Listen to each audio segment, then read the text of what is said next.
ravie de vous retrouver dans l'émission Au fil du jour en après-midi. Je suis ravie donc de vous accompagner.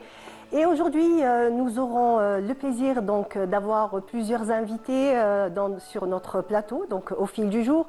Nous aurons d'abord par téléphone, nous allons revenir sur un événement historique et tragique, donc qui est Sariyat Sidi Youssef, et nous aurons donc par téléphone notre collègue, donc journaliste et historien Boukhalifa Amazit, donc il sera par téléphone dans quelques instants. Dans la deuxième partie d'émission, donc nous aurons notre chroniqueuse Badia Amarni, elle est déjà là, elle est déjà installée. Et nous parlerons donc d'une richesse dont est dotée l'Algérie, et ce sont les zones humides. Nous reviendrons donc sur ces zones humides et donc l'importance de sauvegarder ces écosystèmes.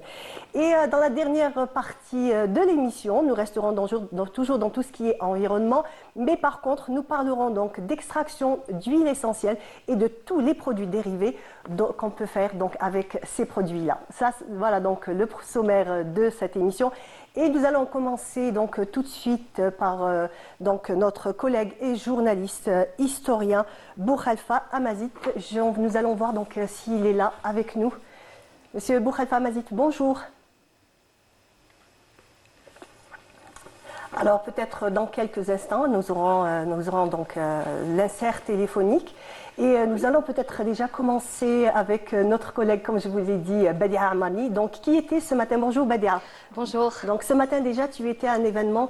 Tu as couvert cet événement ce matin. C'est à propos donc de Sariyat Sidi Youssef. Voilà, c'est une conférence donc qui a été organisée par la télévision algérienne en coordination donc avec la faculté des sciences de la communication et de l'information de l'université Alger 3.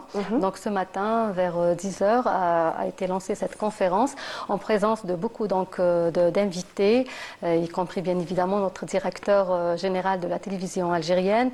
Il y a eu aussi beaucoup d'invités de la Tunisie, de l'autre part donc de notre frontière, les Tunisiens. C'est très bien que c'est un événement qui a touché donc beaucoup de civils. Voilà, beaucoup de civils. Voilà, suite à des bombardements donc de l'armée coloniale donc française, donc qui a bombardé un certain 8 février 1958. Donc ce village qui était paisible, Sariyat Sidi Youssef, et qui a fait énormément de martyrs. Tragique, donc qui a mené au décès de plus de 70 personnes, voilà, à peu près plus de 150 blessés, voilà. des dizaines de blessés. Voilà. Et surtout que c'était un endroit où il y avait un marché, une école aussi, donc tout ça, voilà, ça a mené vers voilà, ça a mené et justement l'armée coloniale, donc croyant qu'en bombardant la frontière justement entre l'Algérie et Sariyat Sidi Youssef, entre l'Algérie et la Tunisie, elle croyait que les Tunisiens cesseront de solidariser avec l'Algérie. Mais ça a été tout à fait le contraire de ce qu'ils voulaient. L'objectif a été donc le contraire de ce qu'ils cherchaient. Et donc, ça a encore renforcé les relations entre la Tunisie et l'Algérie. Voilà. Donc, on reviendra encore dans un petit moment sur cet événement. Donc, sur cet événement que tu as eu le plaisir d'assister ce matin. Et nous avons donc tout de suite notre collègue Boukhalifa Amazit, donc, qui est historien et journaliste aussi. Bonjour. Bonjour, monsieur Amazit. Bonjour. Comment allez-vous? Très bien, merci. En tout cas, merci d'avoir répondu présent et surtout pour parler de cet événement, donc un événement tragique, donc qui s'est passé le 8 février 1958. J'aimerais bien, monsieur Amazit, déjà qu'on revienne un petit peu sur cet événement tragique. Eh bien, que dire? Nous sommes en 1958. La guerre est bien engagée, elle est vraiment très engagée. Les combats sont rudes, sont durs. La France impose une guerre totale, pratiquement. Elle a tout utilisé, le napalm, généreusement déversé sur les montagnes, sur les villages, sur les forêts. C'est-à-dire qu'on se situe dans une situation de guerre totale.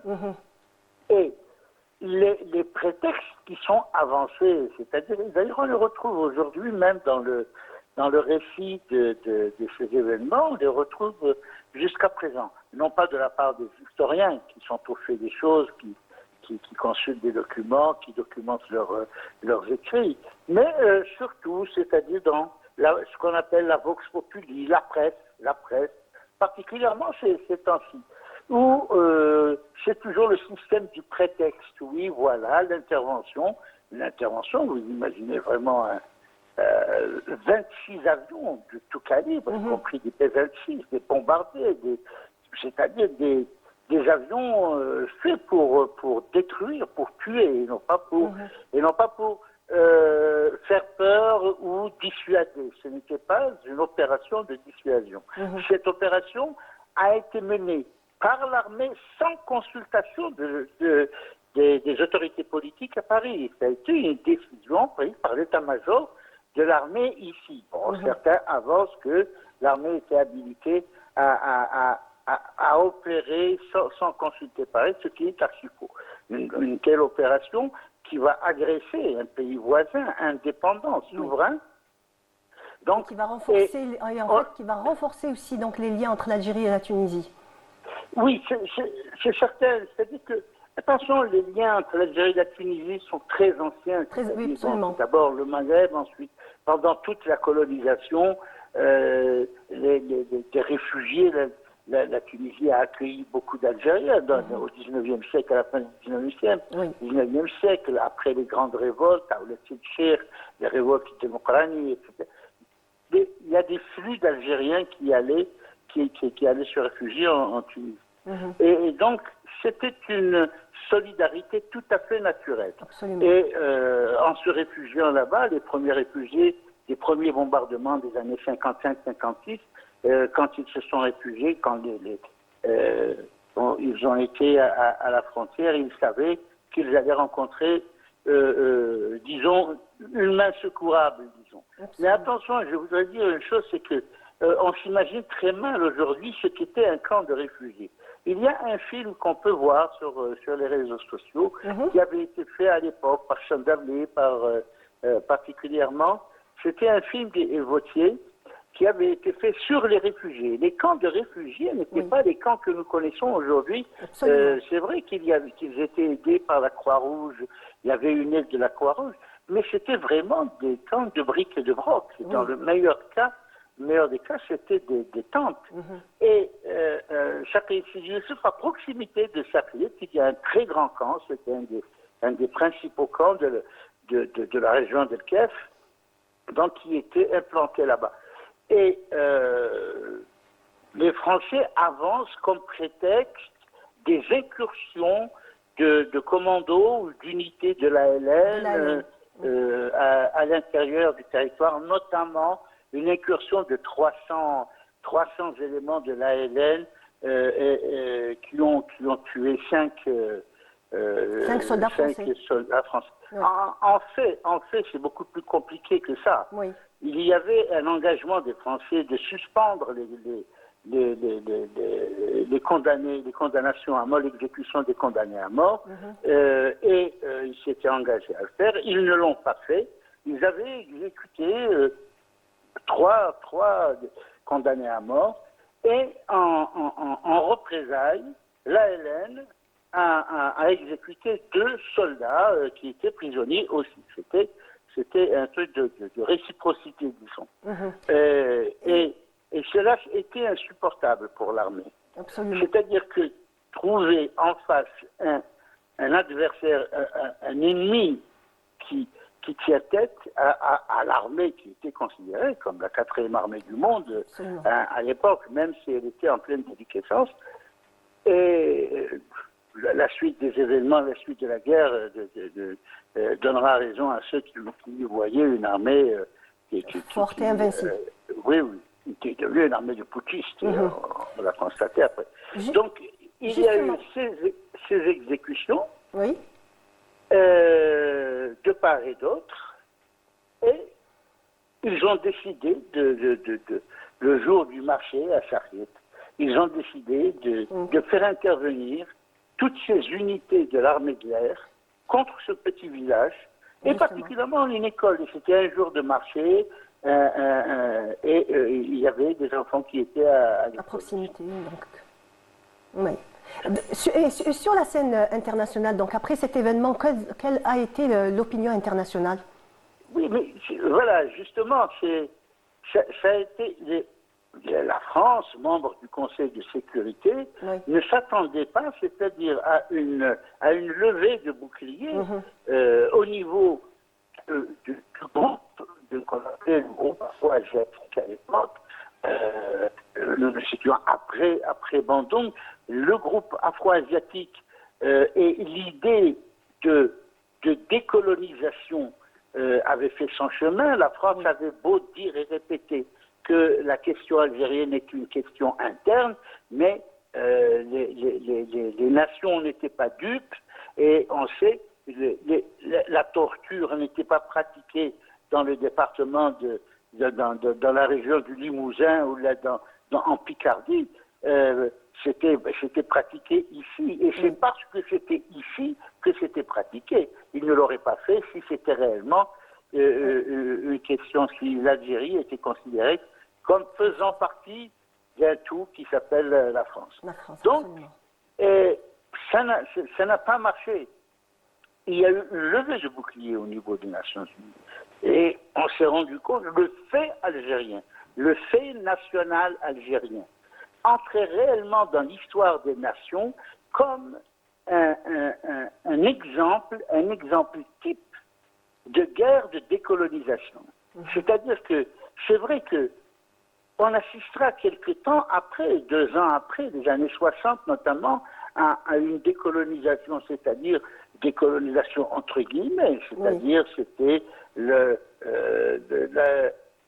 l'indépendance dans l'interdépendance, qu'on y trouvait des formules comme ça pour faire croire à l'opinion que c'était réellement un mouvement d'émancipation qui était encouragé par le colonisateur. Les Britanniques avaient fait le Commonwealth et les Français essayaient d'imiter en créant des indépendances, disons, qui étaient c'était important, c'était quand même très important. Ça permettait à un drapeau de flotter à une place des nations, une place au niveau de l'Assemblée générale des Nations Unies. C'était très important. Les solidarités, énormément de solidarités sont nées avec le FLN algérien, pratiquement tous les pays africains, qui voyaient le drame qui s'est déroulé en Algérie, c'est-à-dire que c'était unique. Mais il y avait énormément de sympathie pour ce mouvement, y compris dans les pays qui étaient censés, je pense particulièrement aux États-Unis, des mouvements en Italie, en Grande-Bretagne, en France même, en Allemagne, des mouvements de sympathie. Donc, cet événement de sacrifice va confirmer le caractère colonialiste, et non pas de guerre entre deux pays, entre deux nations, mais entre des colonisés et des non-colonisés. Un vaste mouvement illustré particulièrement par la guerre de libération algérienne. Et bien sûr, ça a amené des gens à poser des questions à un membre du Conseil de sécurité qui s'attaque à un pays souverain, un pays indépendant, censé être indépendant du moins, et jusqu'où ça pouvait aller. C'est-à-dire, on assiste exactement. Le bombardement a été, disons, précurseur de ce que Israël va faire au Liban, en Syrie et dans les pays voisins. C'est-à-dire que le peu de cas qu'on fait de la souveraineté du voisin. Absolument. Et ça a amené d'ailleurs ça a accéléré, disons d'une certaine façon, ça a accéléré le processus historique, y compris au sein de l'armée coloniale, au sein du pouvoir colonialiste. Il y a un travail aussi qui continue à être fait de nos jours encore, donc des témoignages de personnes qui ont assisté à cet événement tragique, et encore jusqu'au jour d'aujourd'hui. Donc on essaie de récupérer encore des témoignages des familles, et des personnes qui ont perdu la vie ce jour-là.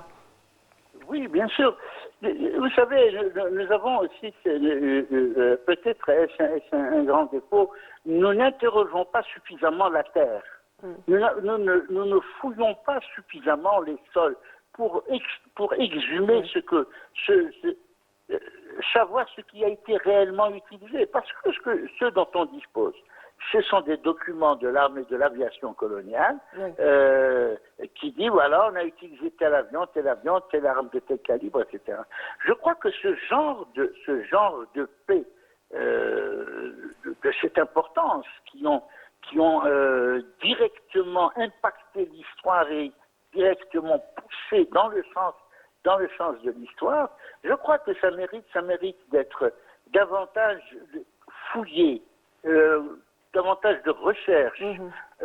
Les témoignages doivent être d'une très grande précision. Et c'est ce à quoi s'attachent aujourd'hui les jeunes historiens, les universitaires, et d'un côté comme de l'autre de la frontière, c'est ce que je sais en tous les cas. En tout cas, exactement. C'est ce qui fait que notre histoire continue à être écrite jusqu'au jour d'aujourd'hui. Donc, grâce à des personnes comme vous, donc à tous ces chercheurs, à toutes ces personnes qui travaillent d'arrache-pied, donc pour on va dire enregistrer, noter la moindre petite, on va dire brin d'histoire de notre grande histoire, illustre histoire algérienne. Merci encore de votre intervention. Merci encore. En tout cas, je vous remercie. Et on va toujours un petit peu rester dans cet esprit-là, puisque, comme je vous l'avais dit tout à l'heure, donc Bedia Amani avait assisté ce matin donc, à un événement. Est-ce qu'on peut encore dire ce qui a été un petit peu exposé ce matin? Donc il y avait beaucoup de conférences de la part d'historiens algériens. Il y a eu des témoignages de part et d'autre. Bien évidemment, il y avait des étudiants qui étaient très très intéressés. Ce qui a retenu mon attention justement, c'est les étudiants algériens. Voilà, ils étaient très nombreux à être dans la salle et ils ont posé des questions, avides de savoir quelle a été l'histoire de Saqiet Sidi Youssef, de l'histoire de l'Algérie, qui fait partie bien évidemment de l'histoire de l'Algérie.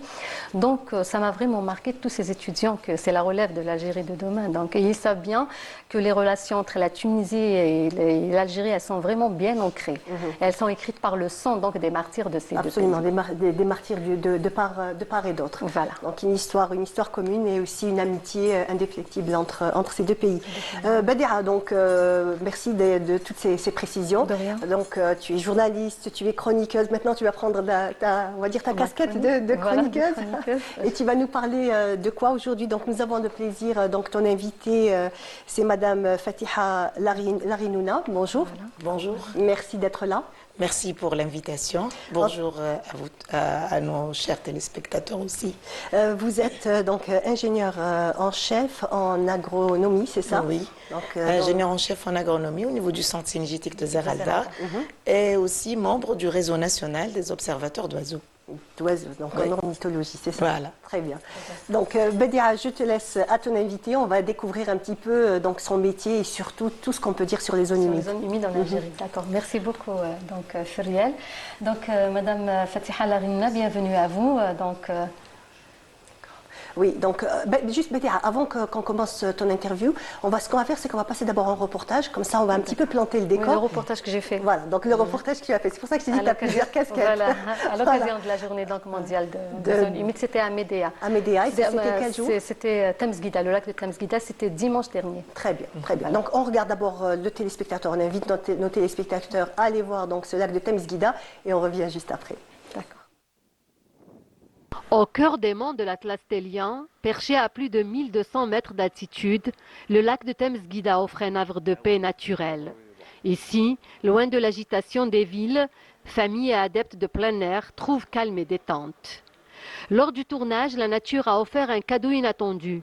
Le brouillard s'est invité sur le lac, enveloppant les lieux d'un voile de mystère renforçant la magie du site. بحيرة الضاية هي بحيرة طبيعية بامتياز أو تدعى ببحيرة تمزقيدة تقع.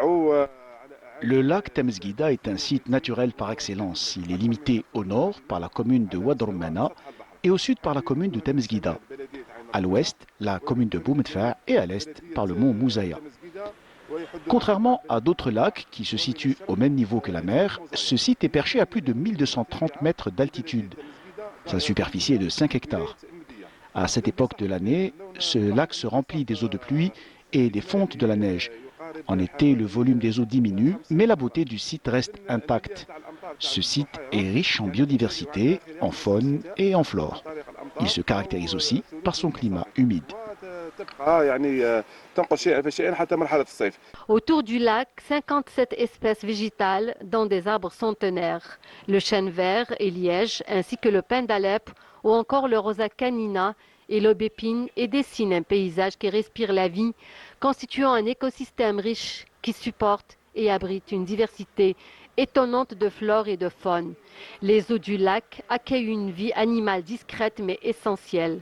Plusieurs espèces d'oiseaux migrateurs viennent y trouver un refuge saisonnier. C'est un lac de haute montagne. Il constitue aussi une station pour quelques oiseaux migrateurs pour leur approvisionnement en eau et en nourriture. C'est aussi un refuge pour d'autres animaux terrestres tels que quelques mammifères comme l'hyène rayée, comme le loup doré ou le singe magot qui est l'animal ou l'espèce emblématique du parc national de Chréa. Donc c'est une région protégée. Plus qu'un simple plan d'eau, le lac de Temesguida est un symbole, celui de la nature méditerranéenne. Cette zone humide est nichée dans le parc national de Chréa, un des plus anciens d'Algérie. Son rôle socio-écologique est mis en avant par la Direction nationale des forêts qui œuvre à l'inscrire officiellement sur la liste des sites Ramsar.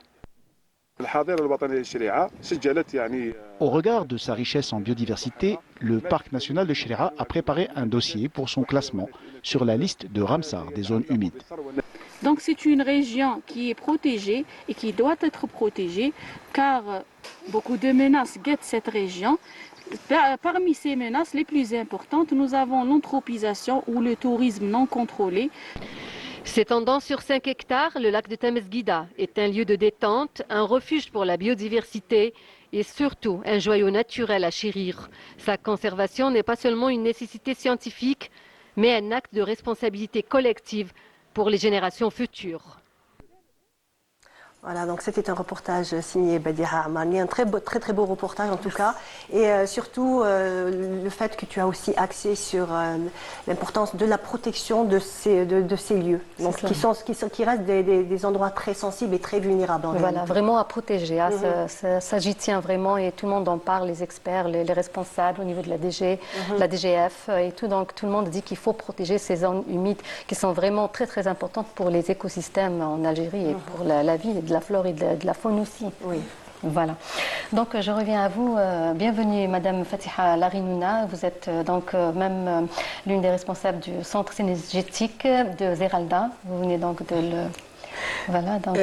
Oui, je suis au niveau du centre chargé de la gestion des activités synergétiques. En même temps, je suis aussi membre du réseau national des observateurs d'oiseaux. Pardon pour la voix. Allez-y, il n'y a pas de souci. Donc, la journée mondiale des zones humides, comme vous l'avez bien présenté dans le reportage, il y a donc dans tout ça, il y a la convention Ramsar, il y a les actions menées par l'Algérie, notamment la direction des forêts. Il y a tout un programme, il y a tout un réseau, il y a c'est-à-dire plusieurs secteurs aussi qui sont concernés et qui travaillent en concertation. Très bien. Donc, est-ce qu'on pourrait savoir, l'Algérie est vraiment très riche avec ses zones humides, donc qui couvrent un large territoire allant du nord vers le sud, en passant par les hauts plateaux. Est-ce que vous pourriez d'abord nous expliquer en 2 mots, c'est quoi une zone humide et quelle est son importance, notamment sur le plan économique? D'accord. Donc, on doit définir déjà l'écosystème. La définition, c'est la convention Ramsar qui a mis en place la définition de cet écosystème. Donc, c'est un écosystème où l'eau est un facteur déterminant. Donc, c'est l'eau qui détermine la définition de cet écosystème. C'est des marais, des marécages, des tourbières.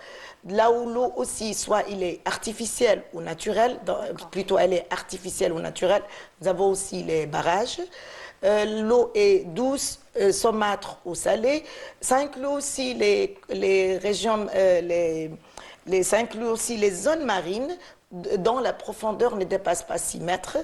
Et aussi, en Algérie, l'Algérie a une autre particularité, c'est les sébrales, les chottes et les oasis, qui font partie aussi des zones humides. C'est des écosystèmes particuliers qui n'existent qu'en Algérie. Donc, d'où la richesse, comme vous l'avez dit, l'étendue la richesse et la diversité. Justement, il y a un nombre de 50 zones humides inscrites sur la liste internationale, donc la liste Ramsar des zones humides. L'Algérie donc est riche, je viens de dire, 50 zones humides. Quelle est l'importance de ce classement?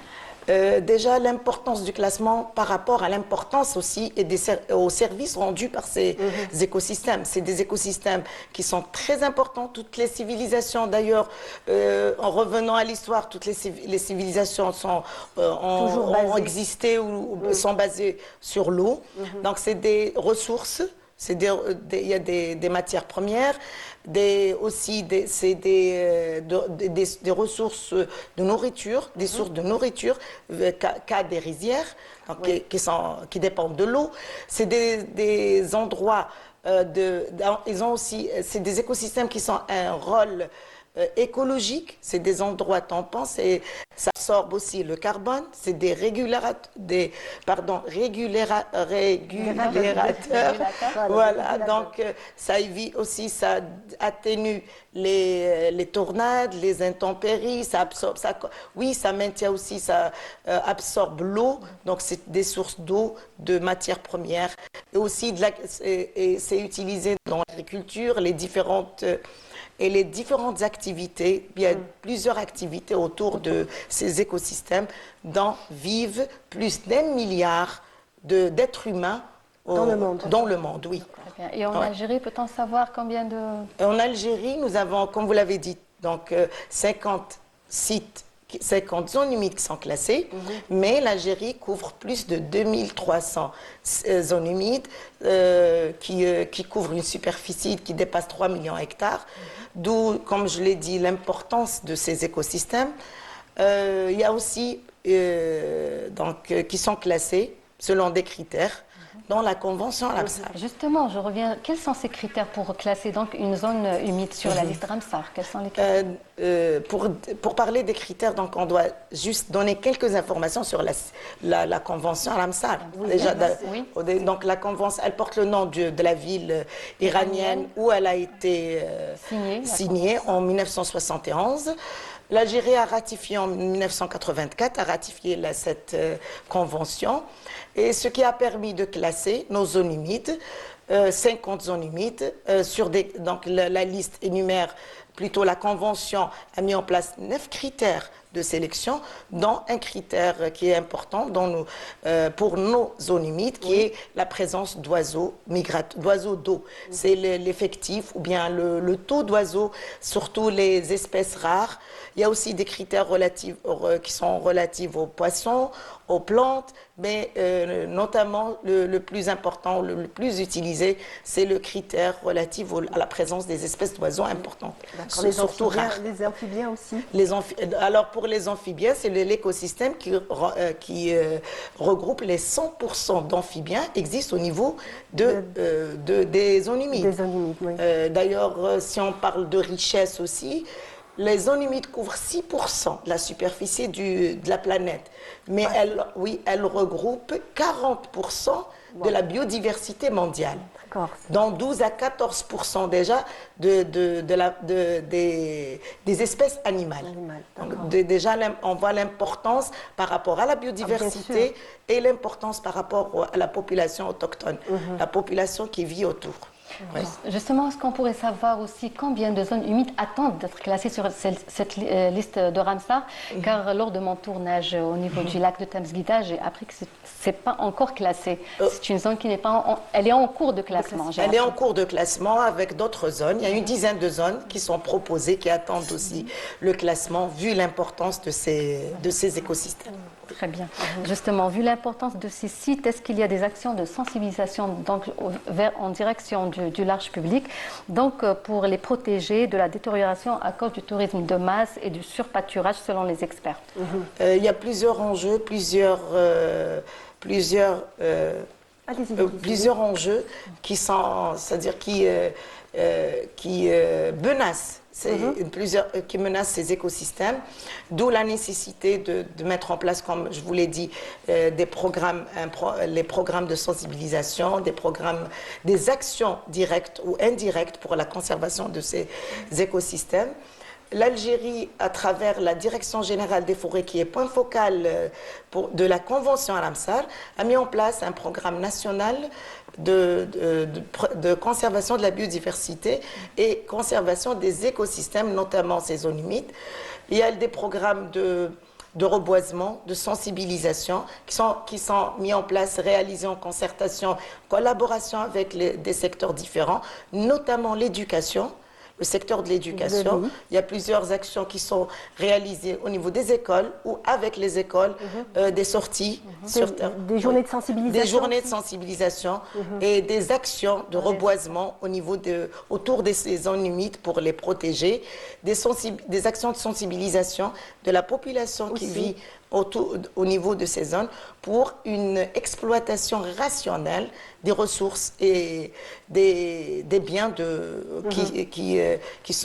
dont la population dépend. Déjà. La survie des populations autochtones dépend. Quels sont justement concrètement les dangers qu'encourent ces zones humides, les incendies, les surpâturages Nous avons la surexploitation de l'eau qui est, comme on l'a dit, c'est le facteur déterminant, le facteur le plus important, donc la surexploitation. Il y a aussi la pollution. Il y a aussi le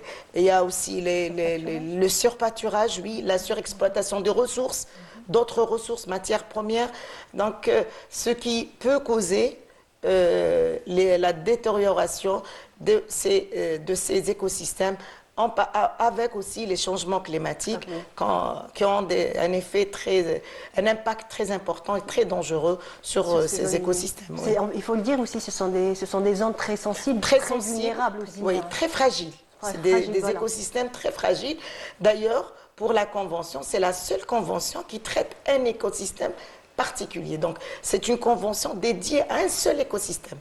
C'est d'où l'importance. Donc, l'importance de les conserver et de les protéger. D'accord. Justement, ces sites sont riches aussi en faune et en flore, notamment les oiseaux migrateurs. Donc, peut-on savoir quelles sont les espèces qui y nichent et les espèces qui sont de passage seulement? Alors, on peut dire que on reste en Algérie. Oui. Donc, en Algérie, plus de 400 000 oiseaux qui sont recensés chaque année lors des dénombrements effectués par le Réseau national des observateurs d'oiseaux.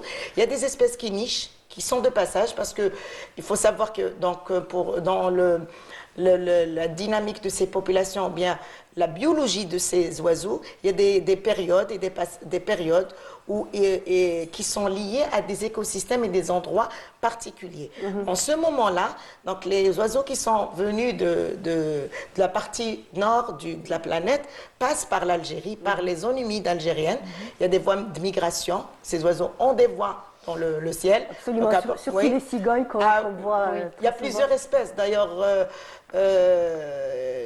D'ailleurs, il y a 70 espèces qui nichent en Algérie. C'est énorme.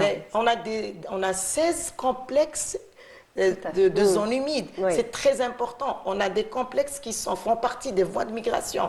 Comme par exemple le Raya.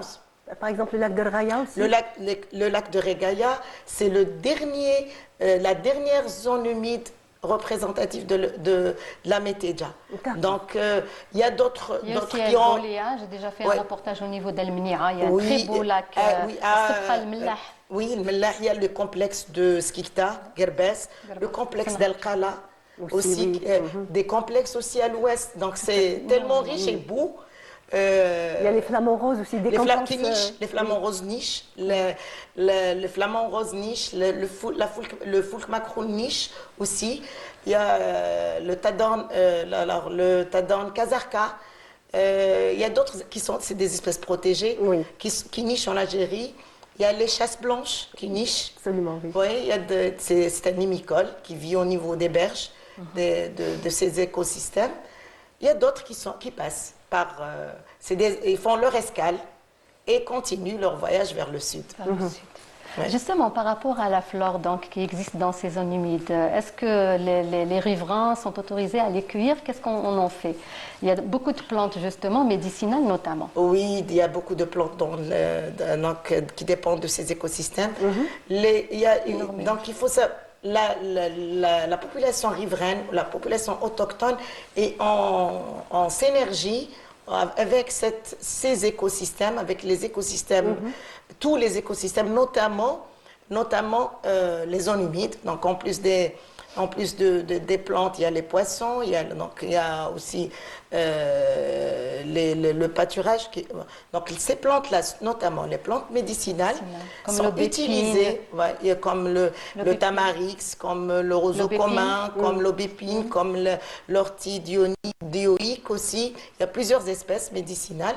Mais si on revient, alors pour nos ancêtres, ils avaient une habitude ou bien des traditions d'utilisation de ces plantes. C'était une exploitation rationnelle. C'est maintenant, ces derniers temps que il y a eu une pression accentuée sur ces richesses ou bien sur la composante de ces écosystèmes, que ce soit faune ou flore, d'où la nécessité de ces opérations de sensibilisation et de protection aussi, pour protéger, préserver, surtout assurer une exploitation durable, la durabilité de ces écosystèmes pour les générations futures. Absolument. Voilà. L'Algérie, justement, vient de célébrer donc, le 2 février passé, c'était dimanche, donc la journée internationale des zones humides. J'imagine qu'il y a eu beaucoup de manifestations, on en a eu quand même des échos, on a vu ici à la télévision que partout à travers l'Algérie, on a célébré cet événement. Donc, est-ce que vous pourriez nous dire quel a été le programme tracé pour une telle célébration? Pardon. Donc, il y a eu un programme, pardon. Enfin, on va vous laisser un petit peu reprendre votre... Voilà. Vous parlez tellement avec passion par rapport à votre métier, vous adorez ce que vous faites. Donc il y a eu un programme qui a été mis en place par la Direction générale des forêts à travers tout le territoire national. La journée officielle a été célébrée au niveau de la conservation à Naama, dans une oasis l'oasis de Tiout. C'est une zone humide, comme je l'ai dit. Donc l'Algérie couvre aussi des zones humides, des oasis qui font partie de ces écosystèmes. Vu l'importance de ces oasis et par rapport à la journée, au thème de la journée, le thème de la journée, c'est pour cette année, c'est les zones humides et les traditions et les pratiques traditionnelles, célébrer la culture, donc célébrer ce qui est culturel par rapport à ces zones humides. Donc il y a eu plusieurs actions au niveau de cette région et au niveau aussi de toute l'Algérie, au niveau des écoles, au niveau des zones humides, des opérations de plantation, de sensibilisation, des sorties sur terrain, comme je l'ai dit. Donc c'est une occasion, cette journée, c'est une occasion pour sensibiliser, pour aussi marquer le point et dire que ces zones humides sont soumises à des dangers, donc il faut les protéger. Voilà, absolument, voilà, exactement. Pardon, donc il n'y a pas de souci. En tout cas, merci beaucoup d'être revenu sur cette date, sur surtout ces lieux, donc ces zones humides à protéger, et espérons que, on va dire que le grand public prendra conscience, et surtout au niveau des sorties, c'est ce qu'on disait tout à l'heure, donc les week-ends, ce sont des journées où il y a beaucoup de monde. Exactement, beaucoup de monde se dirige donc vers les lacs, vers ces endroits. C'est des dizaines de bus qui partent tous dans la même direction. Donc je pensais, vous avez un dernier message à lancer peut-être pour dire aux citoyens de faire attention. Un dernier mot. Un dernier message. Oui, d'accord. Donc je vais relire le thème de la journée pour que le message passe. Donc, ces zones humides et savoirs traditionnels, célébrer le patrimoine culturel. Donc, l'intérêt de ces zones humides, il y a un intérêt écologique et aussi culturel, patrimonial aussi. Et donc, tout le monde est concerné.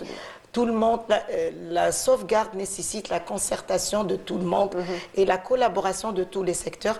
D'ailleurs, à travers cette émission, on est en train de sensibiliser le grand public pour préserver, protéger ces écosystèmes et parce que ça ne nous appartient pas à nous seulement, Ça nous c'est pour appartient. les générations futures. Très bien, Merci. merci beaucoup, madame.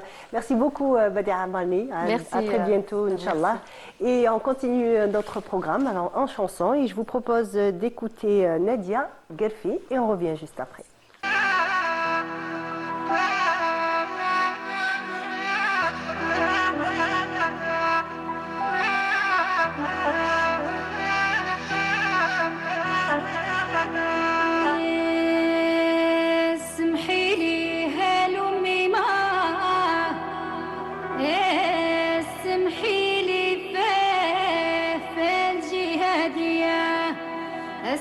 اسمح الباب وليدي مرسولة من عنده العالية جينا من عين مليلة 7 أيام على رجلنا أوصلنا للجبال كم بينا أو فرنسا تسركال علينا الكرطوشي قطع صدرنا البهط وقازك لها رجلنا رجال تموت بلا شيد فينا والسمحي ليها لحنينا والسمحي ليها لأمي ما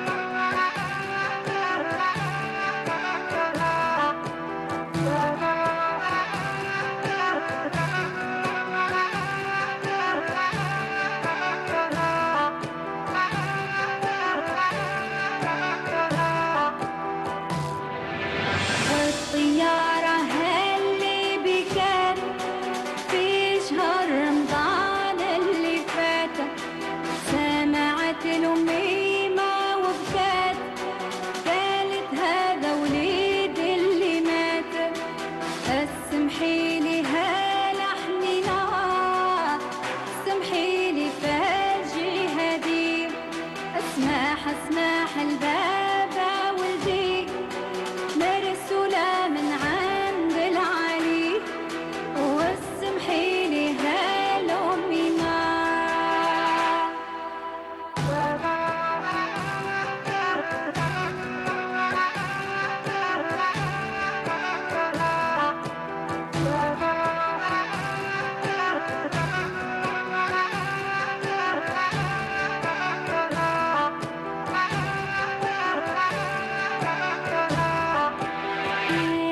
البرية اللي جات من التل قالوا لي له راس تسركل سولوا لي وعلى العرش الكل سوى الكبير على ماليا ما تبكيش يا عيني يا ما تبكيش على ابن الشهيد وابكي على خاين الوطني بايع دينه لاحق الرومي والسمحي لي هالأمي ما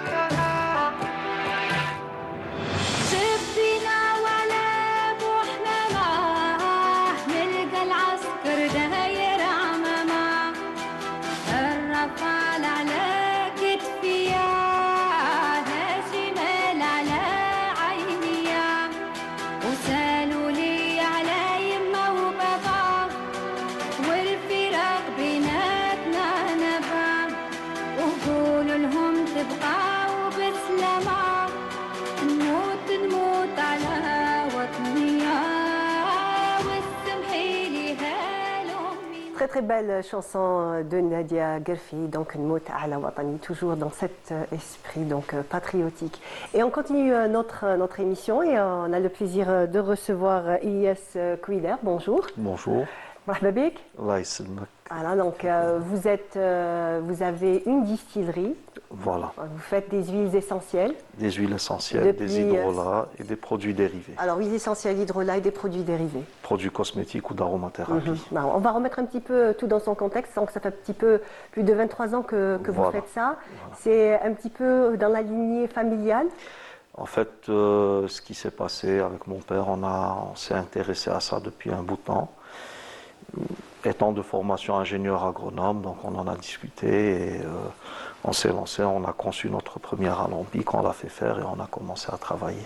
D'accord, donc le premier alambic a été fait, commandé ici. Oui, D'accord. alors là c'était une histoire assez intéressante.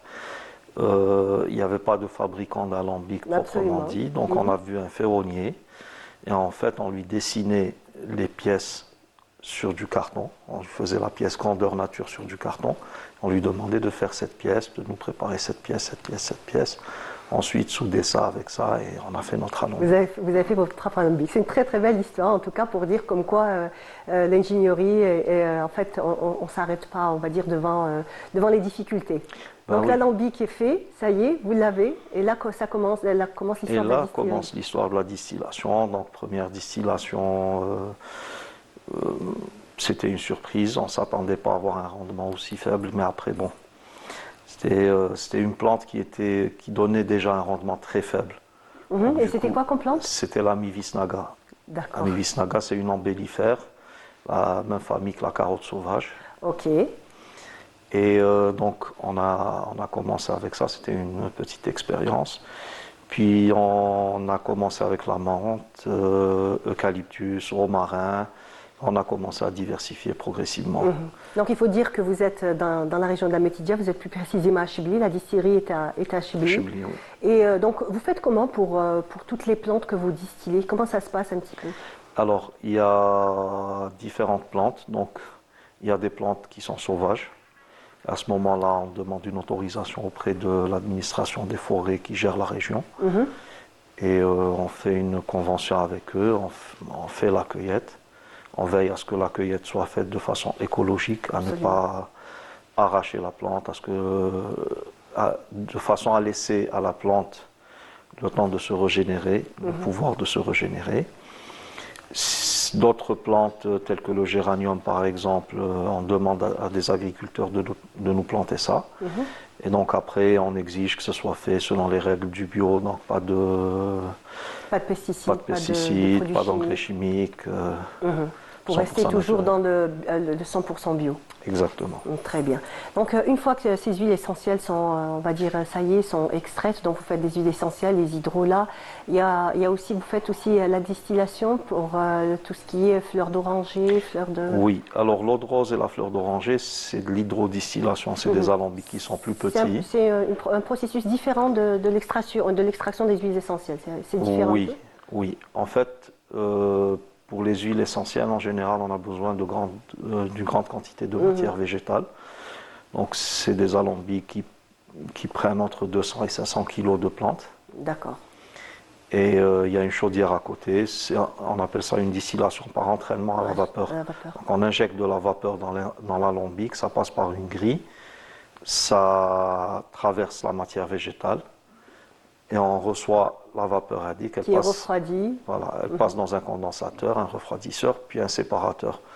Donc le séparateur, le rôle, c'est qu'une fois qu'on a eu l'huile essentielle avec l'hydrolat qui tombe en même temps, de séparer l'huile essentielle de l'hydrolat. Très bien. Donc c'est un processus différent, comme vous avez dit, pour l'eau de rose et... L'eau de rose et la rose, d'oranger. Et je précise, parce qu'il y a une petite confusion quand on dit eau de rose. La rose qui est distillée, c'est la rose de Damas ou la centifolia. Très bien, voilà. Ça, c'est une précision C'est les variétés de roses importante. C'est les espèces de roses qu'on distille. Il y a une autre rose qui est moins connue, c'est la rose de Perse, la rose blanche de Perse. Elle n'est pas très disponible en Algérie. On la connaît sous le nom de Nseri. C'est une petite rose qui est blanche, très parfumée aussi. Mais celle qui est distillée plus communément, c'est la rose de Damas. Et la plus cultivée aussi. Donc la plus cultivée, voilà. C'est la rose de Damas. Rose de Damas et la centifolia. Donc, faut dire une chose, c'est que la tradition, surtout de la rose, a été maintenue à Constantine. Donc, il y a encore des gens qui plantent. Actuellement, on a notre propre plantation de roses, donc on utilise nos propres roses. Mais on ramenait la rose de Constantine. Là-bas, il la plante à grande échelle. Avant, jusque dans les années 60, c'était Mnéa. D'accord. Mnéa exportait 50% d'huile essentielle de rose. 50% de la production mondiale d'huile essentielle de rose. C'est énorme. Chefa et Chebli, c'était plutôt jasmin et géranium. Néroli au niveau de Hauch el-Goro. Donc Néroli, c'est la fleur de bigaradier. Donc c'était au niveau de Hauch el-Goro, principalement du côté de Boufarik. Et donc là maintenant, vous faites aussi des produits dérivés, donc ce sont des produits de... Oui. Juste pour revenir au procédé de la distillation de la rose. Il ne nous reste pas beaucoup de temps. Il n'y a pas de souci. Il nous reste juste une petite minute. Donc juste pour nous dire un petit peu tous les produits dérivés de Alors les l'extraction produits des huiles. dérivés, donc vous avez l'huile essentielle brute avec les hydrolats. Vous avez aussi, on peut faire des crèmes à base d'huile essentielle, des baumes antidouleurs, des baumes cicatrisants, etc. Des huiles de massage à base d'huile essentielle. On peut faire des mélanges d'hydrolats, des lotions, des sérums à base d'hydrolats aussi. Très bien. Merci beaucoup en tout cas. Merci d'être venu, de nous avoir parlé de votre métier et de votre passion. Merci beaucoup.